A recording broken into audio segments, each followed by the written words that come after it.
sallallahu alaihi wasallam asyukru lazimun. Saya kita panjatkan puji dan syukur kepada Allah Subhanahu wa taala atas taufik hidayah dan inayahnya. Alhamdulillah rencana kita diijabah oleh Allah Subhanahu wa taala. Kalau kita niatnya ceneng istilahnya ya, insya Allah Allah selalu berikan jalan kepada kita. Salah satu bukti niat kita pada bulan yang lalu, kita bermaksud untuk bersilaturahmi ke Cikarang. Alhamdulillah kita sudah tiba atas izin Allah Subhanahu wa taala di tempat yang kita rencanakan dahulu. Alhamdulillah, terima kasih ya Allah ya Rabbal alamin. Salawat dan salam semoga Allah senantiasa mencurahkannya, wabil khusus kepada diri Nabi kita Nabiullah Nabi Muhammad sallallahu alaihi wasallam, pada keluarganya, sahabatnya, tabi'in serta tabi'in dan tabi'in, hatta kepada seluruh umatnya ila yaumidin. Amin ya Allah ya Rabbal alamin. Kita ucapkan selamat milad, selamat berulang tahun kepada Pak Asep ya. Mudah-mudahan panjang umur, amin, sehat selalu, nikmatnya ditambah lagi oleh Allah Subhanahu wa taala. Amin ya Allah ya Rabbal alamin. Juga untuk yang berulang tahun pada bulan ini semuanya kita ucapkan barokah. Pada kesempatan ini kita ambil hikmahnya, karena jauh di Jogja, di Bandung sampai Cikarang, supaya sentuh mubazir begitu ya. Kita isi beberapa menit ke depan, mudah-mudahan ada barokah dan manfaatnya, wabil khusus bagi keluarga yang berulang tahun ya. Umumnya buat kita ambil hikmahnya. Materi yang saya sampaikan pada saat ini insya Allah berkaitan dengan usia atau kesempatan yang Allah berikan kepada kita untuk bisa hidup di dunia ini. Insya Allah hal ini, materi ini telah saya sampaikan kemarin waktu berkhutbah di Al-Furqan. Mudah-mudahan ada barokah dan manfaatnya. Al-Kisah dari Ibnu Abbas radhiyallahu anhu di zaman Rasulullah sallallahu alaihi wasallam. Beliau telah kedatangan salah seorang laki-laki datang kepada Rasulullah sallallahu alaihi wasallam. Sesampainya di hadapan Rasul, si laki-laki itu bertanya kepada Rasulullah, "Ya Rasulullah, aku telah melaksanakan semua arkan Islam, semua rukun Islam. Saya bersyahadat, saya salat, saya zakat, saya puasa, dan saya pun sudah menunaikan ibadah haji." Si laki-laki tersebut bertanya kepada Rasulullah sallallahu alaihi wasallam, "Setelah aku melaksanakan rukun Islam yang kelima-limanya itu, ya Rasulullah, berilah aku petunjuk. Aku mengharapkan nasihatmu, harus beramal apakah aku?" Begitu. Ini mudah-mudahan ada hikmahnya buat kita ya. Rasulullah menjawab, sabda Nabi, "Maukah aku tunjukkan kepadamu 7 perkara?" Ada 7 perkara. Jadi jika nama muaka buruk diisi tumpeng nanya dengan 7.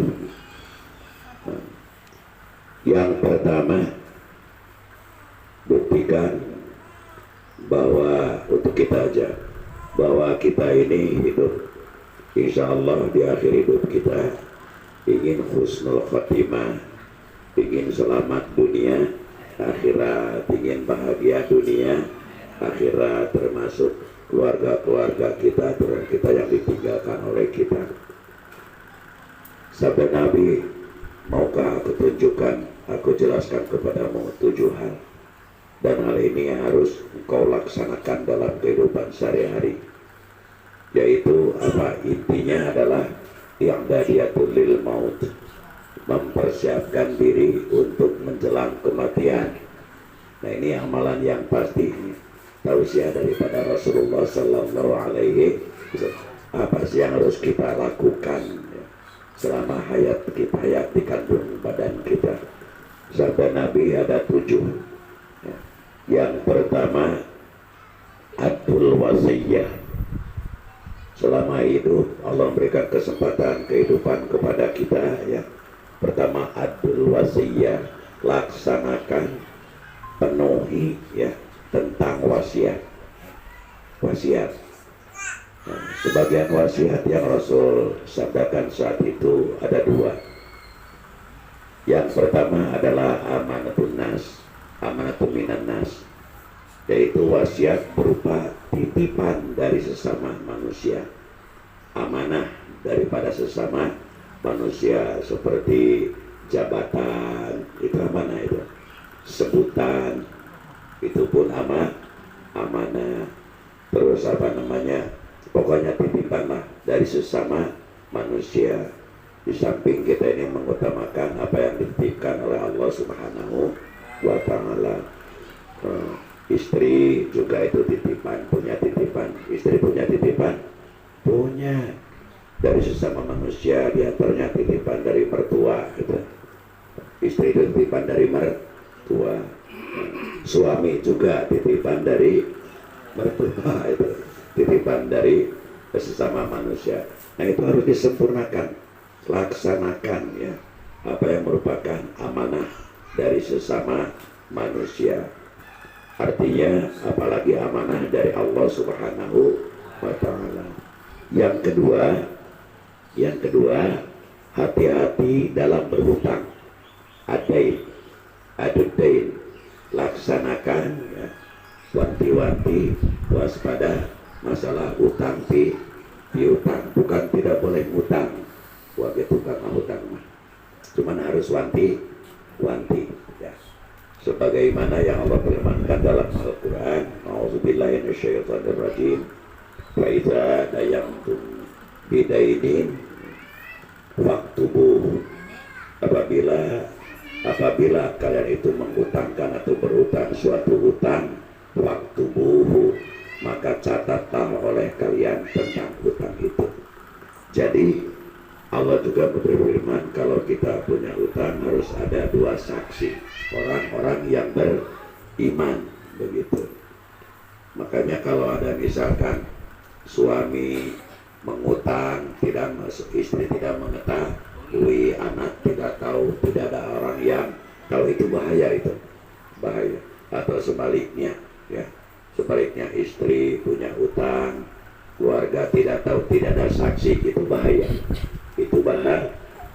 Apalagi sekarang kalau di kampung ada bank emok rata-rata itu istrinya yang utang gitu, suaminya tidak tahu. Bahkan Allah memberitakan, maka catatlah oleh kalian. Bukan tidak boleh kita menghutang itu jalan ke surga. Menghutangkan adalah salah satu wasilah untuk menuju surga.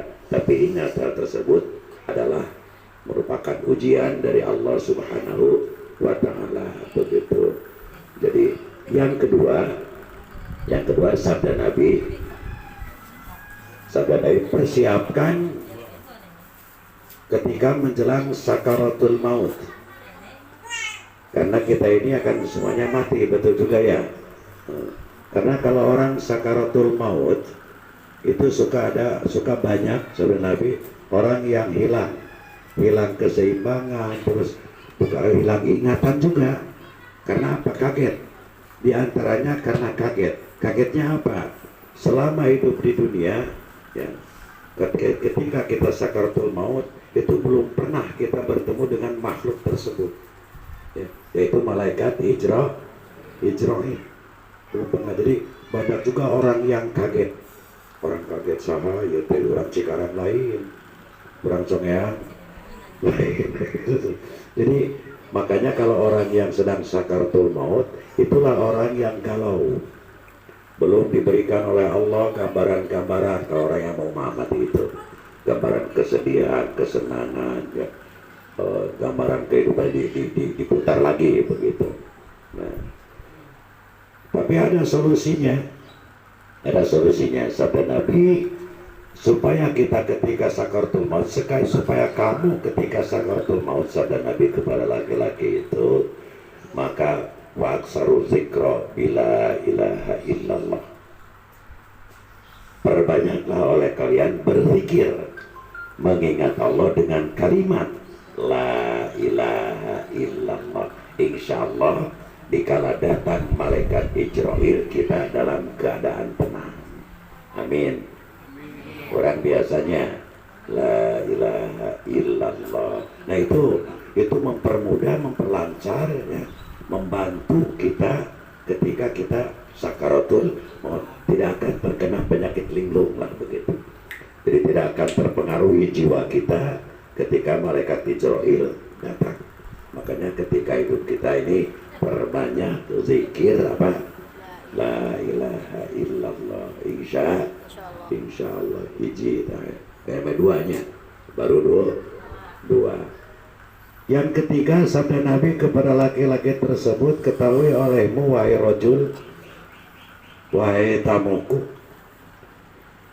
bahwa nanti kamu ya kita ya itu akan mengalami, akan didatangi dengan dua malaikat ya, yaitu malaikat munkar dan nakir, yang bisa menjawab dengan fasih insya Allah selamat dari siksa kubur, yang tidak bisa menjawab dan pasti mendapat bagian berupa siksa itu di alam kubur.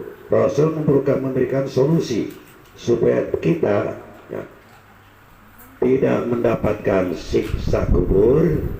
Sabda Nabi, faqra suratal mulki wassajadah.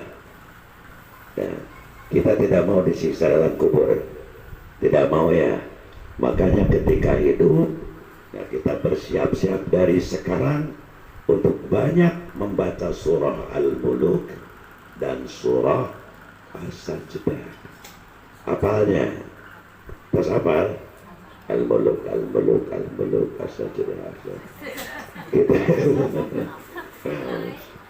Ya, jadi yang pertama laksanakan wasiat terutama doa tersebut. Yang kedua, berzikir dalam keseharian kita, bukti di hadapan Allah bahwa kita sudah mempersiapkan untuk kematian kita. Membaca apa? La ilaha illallah. Yang ketiganya apa?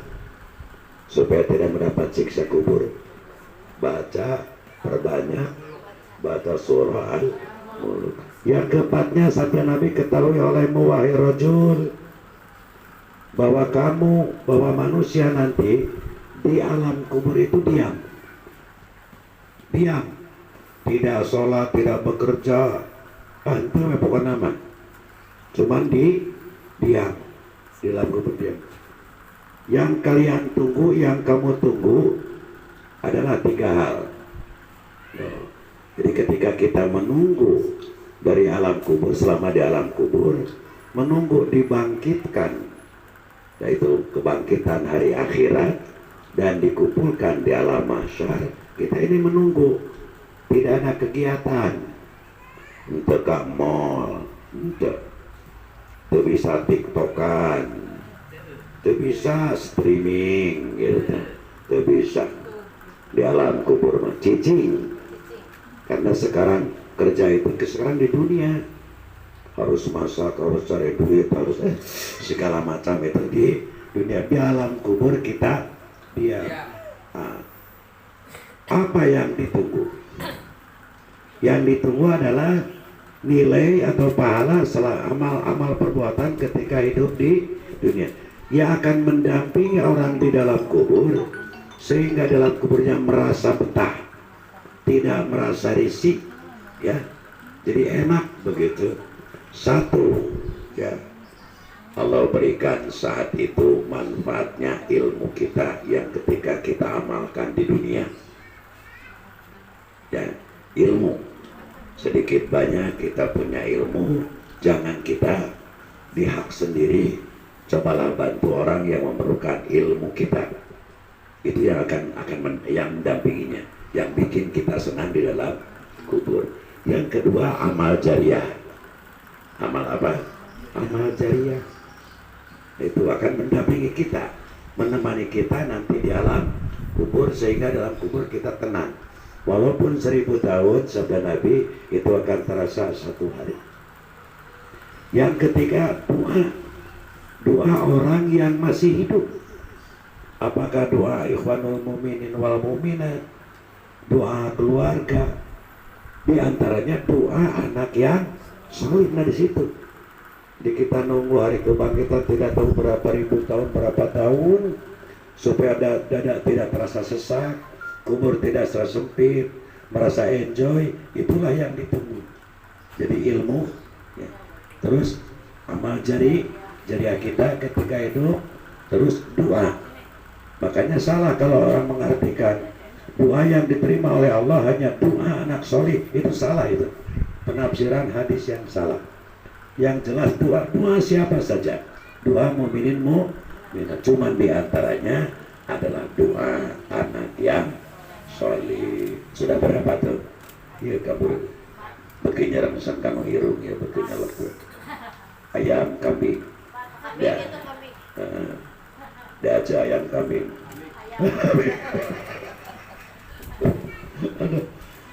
Yang selanjutnya yang keberapa ya? Yang kelima ya? Nah, yang kelima, sabda Nabi kepada laki-laki tersebut, hakikatnya kepada kita, ingat, satu peristiwa akan terjadi dan dialami oleh semua manusia, yaitu yaumul ba'as wal hasyr, yaitu ketika manusia dibangkitkan kembali dari kuburnya dan dikumpulkan di alam mahsyar. Terus si laki-laki bertanya, harus bagaimana ya Rasulullah saya supaya ya lancar ketika aku dibangkitkan, ketika aku dikumpulkan di alam mahsyar? Wahai rajul, wahai laki-laki, ketahui olehmu, hakikatnya kepada kita, bahwa ketika manusia dibangkitkan dari alam kubur dan ya, dikumpulkan di alam mahsyar, itu keadaan manusia telanjang. Bisa jadi manusia itu telanjang dan keadaan saat itu lapar yang luar biasa, lapar yang belum pernah ya dialami waktu hidup, dan juga hausnya luar biasa. Jadi ketika manusia dibangkitkan di kubur, sabda Nabi ya, bahwa keadaan manusia itu lapar luar biasa, terus haus luar biasa, dan telanjang. Nah di situ sudah dibedakan oleh Allah Subhanahu wa Ta'ala. Karena diantaranya kalau kita telanjang dilihat oleh orang lain, kita hidup kembali, logikanya isinten. Mau nggak kita nanti berpakaian? Mau kita nggak waktu dibangkitkan tidak lapar? Mau tidak haus? Mau. Si laki-laki bertanya, Rasulullah, harus bagaimanakah aku ya menghadapi nanti untuk alam mahsyar supaya aku tidak lapar, tidak haus, dan tidak telanjang? Rasul bersabda, man akalan nasa fid dunya akalallahu lahu fil akhirah, wa man syariban nasa fid dunya syaraballahu lahu fil akhirah, wa man labisan nasa fid dunya labisallahu lahu fil akhirah. Meter yang atas tang di hartos kenalilah beras kentang beras